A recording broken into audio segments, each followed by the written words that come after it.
Hi guys, at what stage are people like Keir Starmer and some European leaders going to wake up and realise that the current US administration is not a friend or an ally? On Monday, Donald Trump announced that he would suspend all trade to Ukraine and keeps talking about a deal with Putin to stop the war. It seems now that the UK and Europe are on one side while the US and Russia are on the other. Old alliances seem to be dead and buried, and this clip here of the Vice President Vance reinforces that. Here he was on Trump-friendly Fox News where he insulted the likes of the UK and Europe as random countries. Have a listen. Here's the thing, when you would talk to the Biden administration officials in private, it's another example of a terrible situation the Biden admin left the Trump administration. When you ask them what's the plan, okay, we're going to spend tens of billions of dollars, hundreds of billions of dollars in Ukraine. What is your plan? And they would honestly tell you, well, we're just going to send them weapons for as long as we can and hope eventually they can turn the tide.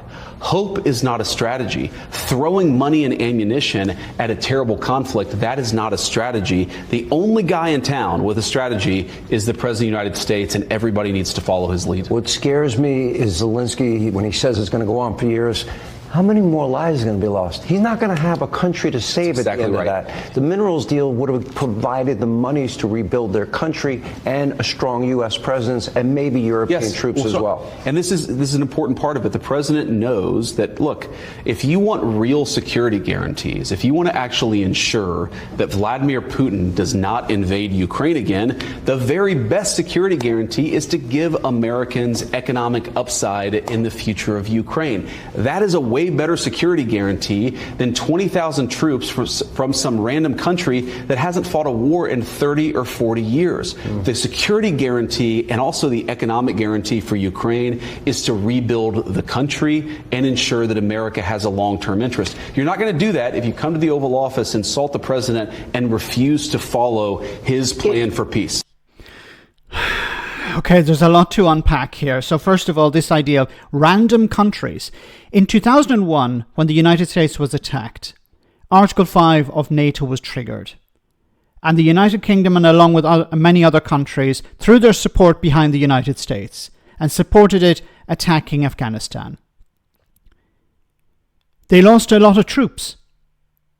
In both Iraq and Afghanistan, the UK lost about 600 troops. 600 lives lost, protecting American interests. And the response from Vance to this is, well, just random countries. Canada also lost troops. France, Germany, Italy, Poland, Denmark, Australia. The list goes on. Many countries threw their support behind the United States because it was attacked. And this is the thanks it gets. This is the thanks these countries receive from the Vice President of the United States. Random countries, 20,000 troops from random countries around the world. Who gives a crap about that? What an absolute charlatan this guy is. These people are not friends of Europe. They're not friends of the United Kingdom. That friendship is over. And how long is it going to take for people like Keir Starmer and some European leaders to wake up and realise that fact? Now, he also talked about the Biden administration not having a plan. What is your plan? You keep talking about a minerals deal. Well, if we have a minerals deal, this will stop Putin from invading again. Putin's forces are already in Ukraine. What the hell are you talking about again? They're already there. There's no mention of pushing them out. There's no mention of they have to leave. You notice all of the pressure is on Zelensky. No pressure on Putin himself. Have you heard? I have yet to hear Donald Trump or Vance or anyone within this administration say Putin needs to extract his forces. Putin needs to go. Putin needs to leave. Because to stop him from coming in again, he has to be first kicked out. This is insane. Now, I'm trying to get my head around this idea. I don't actually think it would work, but I'm trying to get my head around this plan that they have for, well, what we do is Zelensky and Ukraine give us the minerals, we extract them from the ground, and we have security there. But are you talking about US troops? Are you talking about private security? And what happens if Russian forces attack other parts of the country and they're not literally attacking your troops or your workers? What is the US going to do there?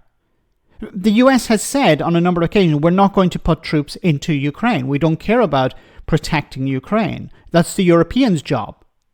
But now they're saying, actually, we're going to put people in there, and that would be a guarantee against Putin invading again. None of this is not a plan. You can't criticize Joe Biden for not having a plan when you don't have one. And once again, this complete and utter contempt for the support that countries around Europe and around the world provided to the United States when it was attacked back in 2001. These people are charlatans, and they're no longer friends of Britain or the European Union. Let me know in the comment section, guys, what you think. As always, your comments are greatly appreciated. Thanks a lot.